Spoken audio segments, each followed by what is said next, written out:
여러분은 얼마나 많은 부탁을 받고 있습니까? 그 부탁들을 모두 들어주다 보면 어느새 자신이 지쳐가는 것을 느낄 때가 있지 않습니까? 혹시라도 이 부탁을 거절하면 관계가 멀어질까 두렵고 상대가 나를 나쁜 사람으로 볼까 걱정돼요.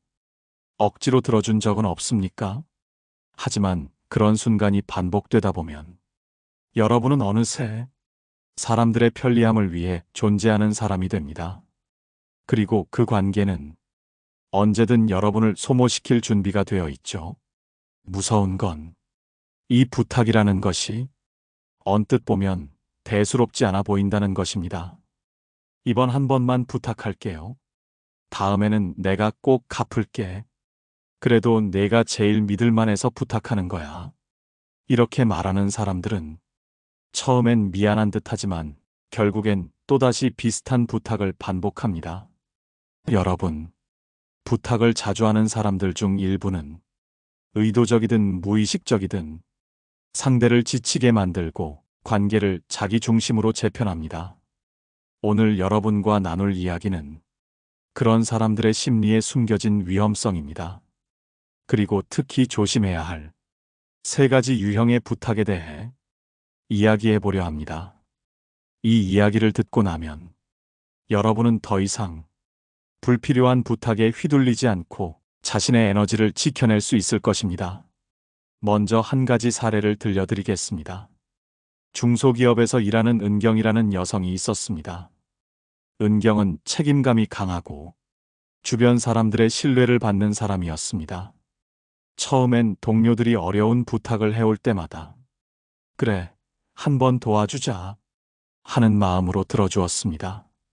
야근 대신 업무를 마무리해 주기도 했고 서류를 대신 작성해 주기도 했습니다. 처음엔 동료들도 고마워하며 다음엔 내가 꼭 도와줄게 라고 말했습니다. 그런데 이상하게도 부탁은 끊이지 않았습니다. 새로운 프로젝트가 시작되면 이번에도 네가 맡아줬으면 좋겠어. 회의가 잡히면 내가 발표해주면 우리 모두 편할 것 같아. 은경은 속으로 지쳐갔습니다. 하지만 거절하는 법을 몰랐습니다. 내가 거절하면 혹시 뒤에서 욕하지 않을까? 괜히 찍히면 어쩌지? 결국 시간이 지날수록 은경은 회사 내에서 항상 도와주는 사람으로 굳어졌습니다. 도움받는 사람들은 점점 당연하게 여겼고 오히려 실수가 생기면 은경에게 책임을 돌리기도 했습니다. 철학자 쇼펜하우어는 말했습니다. 호의를 자주 베풀수록 사람들은 그 호의를 권리로 착각한다. 이 말처럼 부탁을 계속 들어주다 보면 상대는 더 이상 고마워하지 않습니다. 그저 당연한 일로 여깁니다. 오늘 여러분께 이 부탁의 심리에 숨겨진 위험성을 조목조목 살펴드리겠습니다. 그리고 반드시 멀리해야 할 세 가지 부탁 유형을 하나씩 알려드리겠습니다. 이번에는 첫 번째 유형부터 알려드리겠습니다. 첫 번째 유형은 죄책감을 자극하는 부탁입니다. 이 유형의 사람들은 여러분의 양심과 책임감을 이용합니다. 겉으로는 간절해 보이지만 실은 상대의 죄책감을 유도해 거절하기 어렵게 만듭니다. 은경의 직장 동료 중 지현이라는 후배가 있었습니다. 지현은 매번 부탁을 할 때 이런 식으로 말했습니다. 선배, 이번에도 좀 도와주시면 안 될까요? 사실 어제도 늦게까지 집안일이 있어서 자료 준비를 못했어요. 선배가 도와주면 정말 감사할 것 같아요. 제가 아직 부족해서 너무 죄송해요. 은경은 이런 말을 들으면 거절을 못했습니다. 그래, 내가 도와줄게. 이렇게 도와주다 보면 지연은 다음에도 비슷한 핑계를 대며 부탁을 반복했습니다. 그 부탁의 핵심은 언제나 같았습니다. 나는 사정이 어려우니 너라도 좀 도와줘. 여러분도 이런 경험이 있지 않습니까? 상대의 상황을 듣다 보면 마음이 약해지고 그래, 내가 좀 도와야지 하는 생각이 드는 경우 말입니다. 하지만 이 부탁이 반복되면 관계의 균형이 깨집니다. 도와주는 사람은 점점 지치고 부담이 커지는데, 도움을 받는 사람은 점점 책임을 회피하는 습관이 굳어집니다. 문제는 이 부탁이 표면적으로는 정중한 부탁처럼 보인다는 것입니다. 그래서 거절하면 오히려 내가 나쁜 사람처럼 느껴집니다. 내가 너무 매정한가? 한 번쯤 더 도와줄 수 있잖아. 철학자 키케로는 말했습니다. 지나친 양보는 스스로의 권리를 파괴하는 시작이다. 부탁을 거절하지 못하면 상대는 점점 그 선을 넓혀갑니다. 그리고 결국 여러분을 편리하게 이용할 수 있는 항상 착한 사람으로 인식합니다. 이런 사람들의 특징은 부탁을 할 때마다 여러분의 양심을 건드리는 말을 합니다. 이번만 부탁할게요. 정말 마지막이에요. 선배만 믿어요. 하지만 그 마지막은 결코 끝나지 않습니다. 이럴 때 필요한 것은 냉정한 자기인식입니다. 이건 내 책임이 아니다. 상대가 반복해서 내게 의존하려 한다. 이렇게 생각을 정리해야 합니다. 여러분이 도와주고 싶은 마음은 소중한 덕목입니다. 하지만 그 덕목을 악용하는 사람에게는 단호함이 필요합니다. 이번에는 두 번째 유형을 알려드리겠습니다. 두 번째 유형은 서열을 만들려는 부탁입니다. 이들은 부탁을 통해 자신과 여러분 사이에 보이지 않는 위계 질서를 세우려 합니다. 이 부탁을 들어줄수록 여러분은 점점 낮은 위치로 밀려납니다.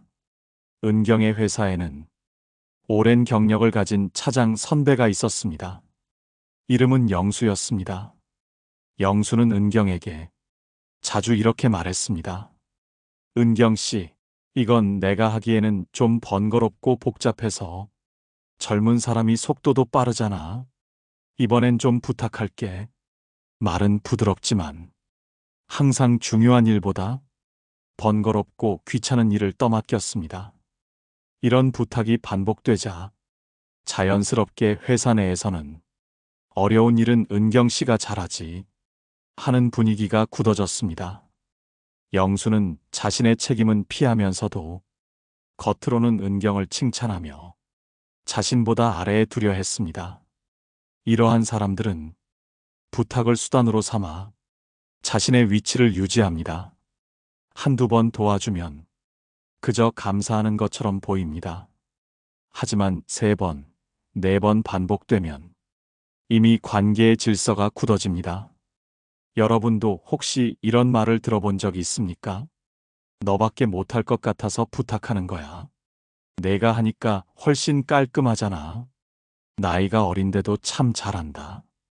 칭찬처럼 들리지만 실은 책임을 떠넘기고 서열을 공고히 하는 말입니다. 철학자 공자는 말했습니다. 자신을 낮추는 자는 남이 높이려 하지 않아도 스스로 높아진다. 그러나 스스로 낮춘다는 것은 스스로 경계를 지키는 것이다. 즉, 겸손은 선택이지만 상대의 서열놀이를 받아들이는 것은 다른 문제입니다. 부탁을 들어줄 때마다 상대가 위에 서고 여러분이 아래에 서게 된다면 그 관계는 건강하지 않습니다. 이럴 때는 정중하지만 단호하게 선을 그어야 합니다. 이번 일은 제 업무 범위를 넘어섭니다. 제가 맡을 수 없는 부분 같습니다. 이번에는 다른 분이 맡으시는 게 적절할 것 같습니다. 이 한마디가 상대의 서열놀이를 막는 강력한 방패가 됩니다. 이번에는 3번째 유형을 알려드리겠습니다. 3번째 유형은 습관적으로 의존하는 부탁입니다. 이들은 처음엔 소소한 부탁으로 시작합니다. 하지만 시간이 갈수록 여러분을 아예 자신의 문제 해결사로 삼아버립니다. 은경의 또 다른 동료인 수진이 그랬습니다. 처음에는 간단한 컴퓨터 세팅을 부탁했습니다. 은경 씨, 이거 좀 도와줄 수 있어? 프로그램 설치가 잘 안 돼서. 은경은 흔쾌히 도와주었습니다. 하지만 그 다음 날은 엑셀 수식이 잘 안 된다며 다시 부탁했습니다. 그리고 며칠 뒤엔 고객 메일 작성이 어렵다며 또 도움을 청했습니다. 은경 씨, 워낙 정리 잘하니까 부탁 좀 해도 될까? 이렇게 시작된 부탁은 일상이 되었습니다. 작은 부탁이 쌓이면서 은경은 점점 자신의 일을 하기도 바빠졌고 수지는 본인의 업무 부담을 계속 줄여갔습니다. 어느 순간부터는 수진이 스스로 해결하려는 시도조차 하지 않았습니다. 무슨 문제가 생기면 먼저 은경을 찾았습니다. 이건 내가 해줘야 잘 되잖아. 이렇게 만들어진 관계는 상호 협력이라기보다 일방적인 의존입니다. 상대는 스스로 성장할 기회를 놓치고 여러분은 점점 소모됩니다. 철학자 루소는 말했습니다. 누군가를 도와주는 것에는 한계가 있다.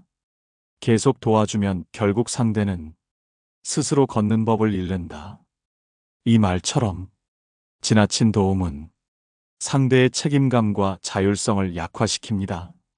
결국 여러분은 끝없이 부름받는 사람이 되고 상대는 스스로 해결할 능력을 상실합니다. 여러분도 이런 관계 속에 있지 않습니까? 상대가 스스로 해볼 생각조차 하지 않고 문제가 생기면 자동으로 여러분을 찾는 상황 말입니다. 이런 관계는 결국 상대의 의존성을 키우고 여러분을 지치게 만듭니다. 이럴 때는 가르쳐주는 도움으로 방향을 전환해야 합니다. 이번에는 제가 도와드리지 않을게요. 이렇게 한번 해보세요. 처음엔 어려워도 몇 번 하면 혼자서도 충분히 하실 수 있어요. 처음엔 상대가 당황할 수 있습니다. 하지만 장기적으로 보면 상대의 성장에도 도움이 되고 여러분의 에너지도 지켜낼 수 있습니다. 지속적인 의존은 언뜻 보면 관계를 돈독히 하는 것처럼 보이지만 사실은 둘 다 망가뜨리는 지름길이 됩니다. 도움에는 건강한 거리가 필요합니다. 이번에는 이런 부탁에 어떻게 현명하게 대처할 수 있는지 철학자들의 지혜를 통해 살펴보겠습니다. 이제 이런 부탁들에 어떻게 현명하게 대처할 수 있는지를 살펴보겠습니다. 가장 먼저 필요한 것은 내 책임과 상대 책임을 분리하는 감각입니다. 부탁을 들어줄지 말지를 고민할 때 많은 사람들이 이렇게 생각합니다. 상대가 이렇게까지 부탁하는데 내가 거절하면 너무 냉정하지 않을까? 내가 조금만 더 힘을 내면 도와줄 수 있는데. 하지만 이 생각이 반복될수록 여러분의 에너지는 점점 고갈됩니다. 그리고 상대는 그 호의를 점점 의무로 받아들입니다. 철학자 세네카는 말했습니다. 선의는 선택이어야 한다. 의무가 되는 순간 그것은 착취가 된다. 여러분이 언제나 도와주는 사람이 되면 결국 상대는 이 사람은 언제든 도와주는 사람으로 인식합니다. 이것은 건강한 관계가 아닙니다. 서로의 책임과 역할을 존중하는 것이 진정한 존중입니다. 두 번째로 중요한 것은 일관된 기준 세우기입니다. 부탁을 거절할 때마다 그때그때 기분에 따라 다르게 행동하면 상대는 계속 틈을 노립니다. 저번에는 들어줬잖아. 그때도 해줬으면서 이번엔 왜 안 돼? 그래서 부탁을 받을 때 자신만의 원칙을 세워야 합니다. 내 업무 시간을 침범하는 부탁은 받지 않는다. 상대가 반복적으로 동일한 부탁을 하면 스스로 해결하도록 유도한다. 업무 외 개인적인 부탁은 예외로 두지 않는다.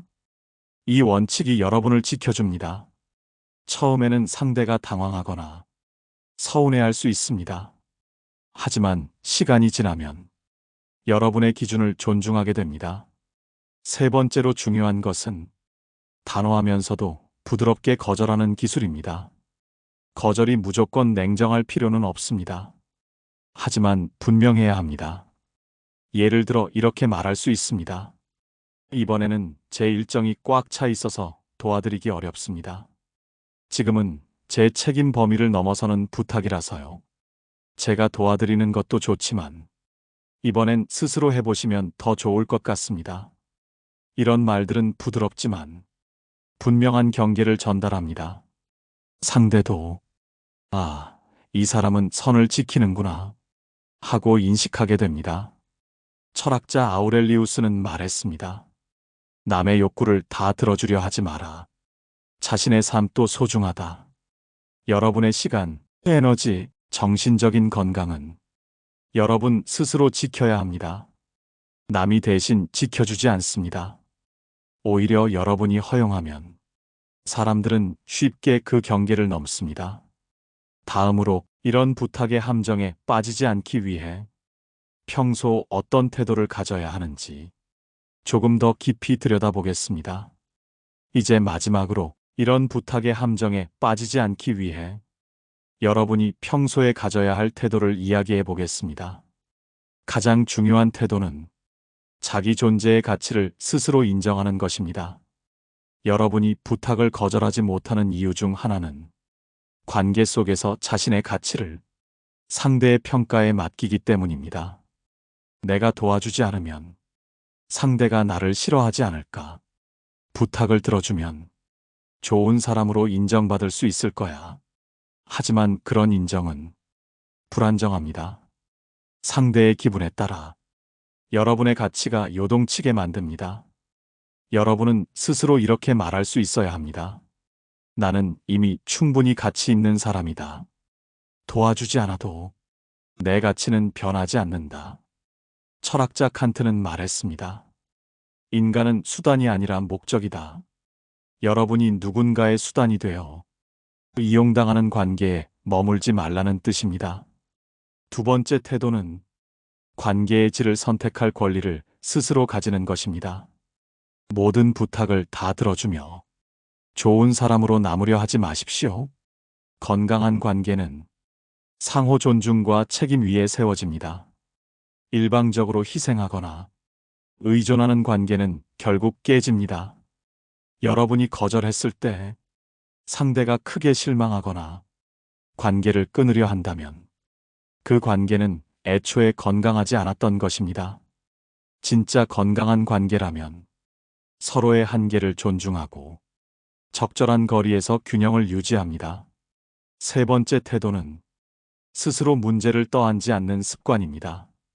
부탁을 들었을 때 내가 아니면 이 문제가 해결되지 않을 거야 라는 착각에 빠지지 마십시오. 대부분의 경우 상대도 스스로 해결할 수 있는 방법을 가지고 있습니다. 여러분이 도와주지 않더라도 상대는 결국 스스로 해결책을 찾아갑니다. 여러분은 모든 문제의 해결사가 아닙니다. 철학자 마르쿠스 아우렐리우스는 말했습니다. 너는 모든 사람의 짐을 대신 질 필요가 없다. 스스로 짊어질 수 있는 짐만 지면 된다. 이 말을 늘 마음속에 새겨두십시오. 오늘 여러분과 함께 살펴본 부탁을 자주 하는 사람들의 심리적 위험성. 첫 번째, 죄책감을 자극하는 부탁. 두 번째, 서열을 만들려는 부탁. 세 번째, 습관적으로 의존하는 부탁. 이 세 가지 부탁 유형을 여러분이 정확히 알아두면 불필요한 소모를 피하고 관계를 건강하게 유지할 수 있습니다. 도움은 선택이어야 합니다. 의무가 되어선 안 됩니다. 여러분, 혹시 지금 떠오르는 사람이 있습니까? 내가 그동안 억지로 부탁을 들어주며 지쳐왔던 관계는 없었습니까? 오늘 이 이야기가 여러분의 인간관계에 작은 경계선을 그어주는 도움이 되었기를 바랍니다. 여러분의 이야기도 댓글로 나눠주시면 함께 공감하고 나누겠습니다. 좋아요와 구독 버튼도 잊지 말아주시고요. 다음 시간에도 여러분이 중심을 지킬 수 있도록 더 깊은 지혜를 가지고 찾아오겠습니다. 깨달음의 광장이었습니다.